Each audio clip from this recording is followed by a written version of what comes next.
स्वागत है और आइए अब बात कर लेते हैं उत्तर प्रदेश के संभल की। जी हां, संभल में 1978 में हुए दंगों की फिर से जांच होगी। उत्तर प्रदेश सरकार ने आदेश दिया है, ये फैसला किया है कि इस पर फिर से जांच होनी चाहिए और इस जांच की रिपोर्ट 1 हफ्ते में सौंपनी है। कैसे ये जांच पूरी होगी, कैसे खुलेगी संभल दंगों की फाइल? गृह विभाग से आए पत्र के मुताबिक संभल के जो दंगे हुए थे 1978 में, वहां संभल प्रशासन और पुलिस मिलकर 47 साल पहले हुए दंगे को दोबारा जांच करेगी और 1 हफ्ते में इस रिपोर्ट को सौंपेगी। पुलिस अधीक्षक ने अपर पुलिस अधीक्षक श्री चंद्र को जांच अधिकारी बनाया है। तो योगी सरकार ने आदेश दे दिए हैं कि 47 साल पहले जो संभल में दंगे हुए थे उसकी जांच फिर से की जाए, 1 हफ्ते में रिपोर्ट सौंपी जाए। विकास जुड़ गए हमारे साथ। विकास, ताजा जानकारी आपसे लेना चाहेंगे। उत्तर प्रदेश सरकार का बड़ा एक्शन, 47 साल पहले जो दंगे भड़के थे संभल में, सांप्रदायिक दंगे, उसकी जांच फिर से करने का आदेश दिया जा रहा है। अधिकारी इस जांच को किस तरीके से आगे बढ़ाएंगे 1 हफ्ते में, क्योंकि रिपोर्ट सौंपनी है? बिल्कुल, 1978 में जो हुआ था, जो धुंध छाई हुई थी, जो लोगों को नहीं पता हुआ था, जो एक बड़ा नरसंहार हुआ था, वो लोगों के सामने आ सकेगा, पता लग सकेगा। ये मामला पूरा विधान परिषद में उठा था। उसके बाद गृह विभाग के द्वारा वहां के प्रशासन को आदेश दिया गया है कि 1 हफ्ते के अंदर इस पर अपनी जांच रिपोर्ट प्रस्तुत करें कि उस समय आखिर हुआ क्या था। मुख्यमंत्री योगी आदित्यनाथ ने फिर विधानसभा में ये बात उठाई थी और उन्होंने कहा था कि उस दंगे में उस दौरान 184 लोगों की मौत होती है, जिसमें से ज्यादातर हिंदू होते हैं। उस पूरे इलाके, फग्गुसराय का जो इलाका था, उस पूरे इलाके से हिंदू पलायन कर जाता है और 46 साल बाद जब वहां मंदिर मिलता है तब लोगों को पता चलता है कि यहाँ पर हुआ क्या था। जब कारण तलाशने गए, पता लगाने की कोशिश की गई, तब ये कहानी आती है, पूरी जनता के सामने आती है। और इस मामले पर लोग भी ये मानते हैं कि उस दौरान क्या कुछ हुआ था, कौन लोग थे दोषी और उन दोषियों को पीछे संरक्षण देने वाले कौन थे।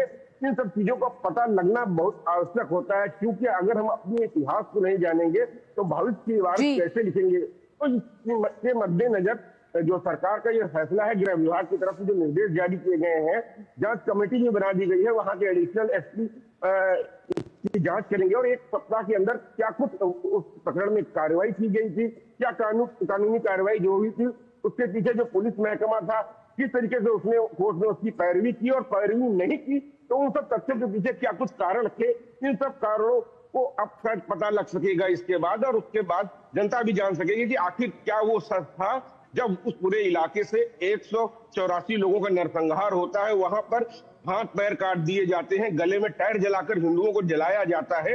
वो सच सामने आएगा कि कौन लोग थे वो जिन्होंने किया और उनके पीछे कौन थे जो उनके सरपरस्त थे, जो उनको संरक्षण दे रहे थे। जी विकास, कितने लोगों की टीम बनाई गई है, किसको इसका अधिकारी बनाया गया है और किस तरीके से जांच को अंजाम दिया जाएगा?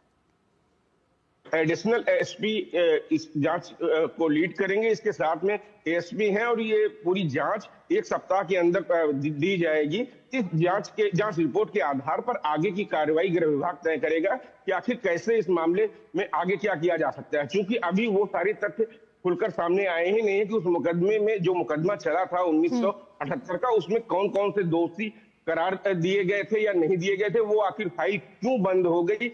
इन सब कारणों का सबसे पहले पता लगाया जाएगा कि आखिर वो सब क्या कारण थे जो इतना बड़ा नरसंहार वहां पे होता है और उसके पीछे भी उन दोषियों को सजा क्यों नहीं मिल पाती है। इन सभी तथ्यों की जांच रिपोर्ट में सबसे पहले वही कारण तलाशे जाएंगे इसमें कि आखिर क्या क्या परिस्थितियां उस समय उत्पन्न थी, उस समय की सरकारों ने क्यों आखिर इस मामले को दबा दिया वहीं पे। ये सब चीजें खुलकर अब सामने आ सकेंगी, लोगों को पता चल सकेगा। इतिहास के उन पन्ने में, खोए हुए पन्ने में जो छुपी हुई कहानी है, शायद अब वो लोगों के सामने निकल कर आएगी।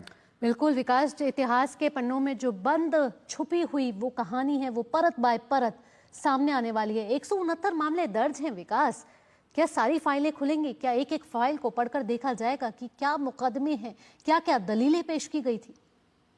बिल्कुल, ये पूरी जांच उसी दायरे के अंतर्गत की जाएगी कि आखिर उन फाइलों में क्या कुछ लिखा गया, क्यों लिखा गया और क्यों वो जो दोषी थे, जो 184 मौतों के जिम्मेदार लोग थे, उन लोगों को सजा आखिर क्यों नहीं मिल पाई और क्यों ये मामला खुलकर देश के सामने नहीं आ पाया? क्यों यह मामला छुपा रह गया? उस पूरे इलाके से एक हिंदू पूरी तरीके से पलायन कर जाता है। ये आखिर उन परिस्थितियों के क्या कुछ कारण थे?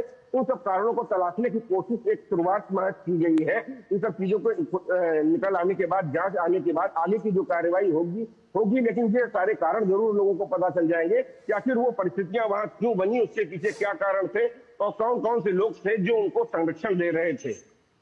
जी विकास, 17 दिसंबर 2024 को एक पत्र लिखा गया था, जिसके बाद उत्तर प्रदेश की सरकार एक्शन मोड पर आई और उत्तर प्रदेश की सरकार लगातार, चाहे संभल हिंसा की जांच हो या फिर इतिहास में दर्ज वो काले पन्ने हो, हर किसी एंगल को तफ्तीश के साथ, एक्शन मोड के साथ आगे बढ़ती हुई नजर आ रही है।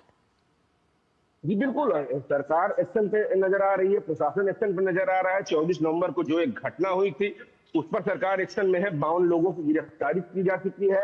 एसपी और सीओ पर गोली चलाने वाला भी पकड़ा जा चुका है। वहां पर जो एक महिला थी जो पुलिस पर पत्थरबाजी कर रही थी, उसको भी पुलिस ने पकड़ा है। इस मामले में 91 लोग नामजद हैं। धीरे धीरे उनको भी पुलिस पकड़ेगी। और पूरे प्रकरण के साथ साथ वहां पर जो संभल का एक ऐतिहासिक महत्व था हमारे धार्मिक आध्यात्मिक पुराणों में, उसको संजोने का काम, ये कहें तो विरासत को संजोने का काम किया जा रहा है। संभल की जो एक प्राचीन विरासत थी, जो एक आध्यात्मिक विरासत थी, अध्यात्म में उसका विशेष ही महत्व रहा है। संभल का माना जाता है कि श्री हरविष्णु का 10वां अवतार भी संभल में होगा। इसी मायने में बहुत ही खास और प्राचीन शहर था। किस तरीके से उस शहर की परिभाषा बदल दी गई, वहां के लोग इसलिए अब जाने जाने लगे थे कि उन लोगों के संबंध अफगानिस्तान से रहते थे, कराची से रहते थे। उस संबंध की जो आध्यात्मिक पहचान थी वो तक बदल दी गई। वहां पर कुछ एक इलाकों में, दीपासराय के इलाके में पुलिस जाने से कतराने लगी थी। तो तत्कालीन उस समय की सरकारों के संरक्षण के दौरान वहां पर पुलिस की हिम्मत नहीं होती थी कि वहां पर जा सके। तभी जब अभी पुलिस ने कार्रवाई जब की है, बिजली विभाग के द्वारा कार्रवाई की गई थी, तो एक एक घर से 100 घरों को बिजली सप्लाई हो रही थी। वहां के सांसद तक चोरी की बिजली चला रहे थे, जनता मीटर लगवाए हुए थे।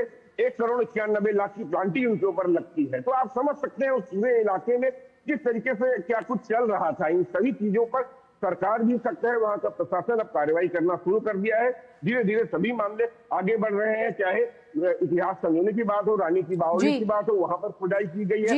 ऐतिहासिक महत्व तो उत्तर प्रदेश की सरकार इस समय सख्त नजर आ रही है, एक्शन मोड में नजर आ रही है। और 47 साल पहले उत्तर प्रदेश के संभल में जो सांप्रदायिक दंगे भड़के थे, उसकी फाइल जो है वो फिर से खुलेगी। एक हफ्ते में उत्तर प्रदेश सरकार को रिपोर्ट सौंपनी है। और विकास हमें पल पल की जानकारी हम तक मुहैया करा रहे थे। विकास, तमाम जानकारियों के साथ आपका धन्यवाद फिलहाल के लिए।